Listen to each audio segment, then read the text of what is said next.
বাপ, চিনা দরকার ছিল যাকে, চিনলেন না তাকে।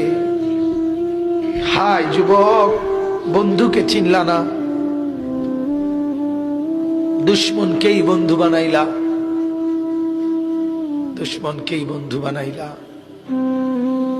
আপন বন্ধু যিনি তাকে চিনলা না, দুশ্মনকেই গ্রহণ করলা। চেহারায়, সুরতে, চলনে বলনে, আচারে উচ্চারণে বেঈমান যেভাবে সাজায় দেয়, তুমি তাকেই গ্রহণ করলা।